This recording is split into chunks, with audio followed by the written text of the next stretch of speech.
This is real footage of a woman obsessed with drinking soda. She has 30 cans a day, every day. Now we might look at her and say, wow, that is a strange obsession. But here's the twist. Most of us share another strange obsession that we don't even think about. Lawns. Yeah. Lawns. That little section of land that we water, cut, and fertilize just to look at. But here's why it's so strange. Americans grow more grass than wheat. Lawns take up 40 million acres. That is more than any food crop except corn. Except you can't eat it, you can't build with it, it just sits there looking green. And this is not normal everywhere. In Japan, front yards are often rock gardens or carefully shaped plants. In Italy and Greece, courtyards are tiled and shaded with fruit trees. Even in old European cities, homes usually open right onto the street. The idea of just pouring water on grass just to stare at it. That's mostly just a North American thing. And of course you got places like Australia, New Zealand, and parts of Europe, but it's not everywhere. This is the history of the front lawn. Now it wasn't always the standard. Back in the 1700s, these massive estates in England and France would use their property as a flex. They would grow lawns, essentially as a way to say, I am so rich, I don't need to use any of that land to grow food.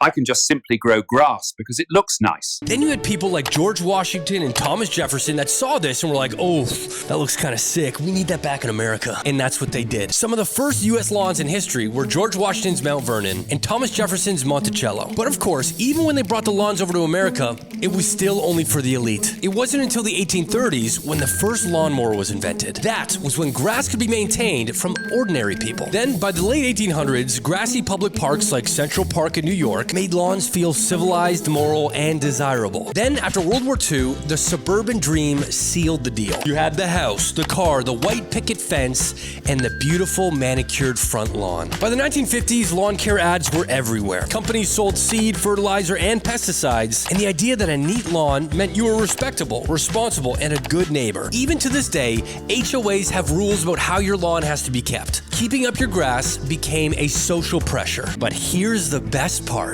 Lawns are almost useless. They guzzle up billions of gallons of water. They require constant chemicals, and they don't provide food or shelter. Yet they've still become the single largest crop in America. So if you're ever out and walking and see somebody's nice lawn, at this point, it's not just grass. It is just centuries of showing off, invention, advertising that turned a patch of dirt into one of North America's strangest obsessions. While the rest of the world is actually using that space for something a little bit more useful. If you guys enjoyed this video, please be sure to like and follow for more fun videos like this. Thank you so much for watching, and I'll catch you in the next one.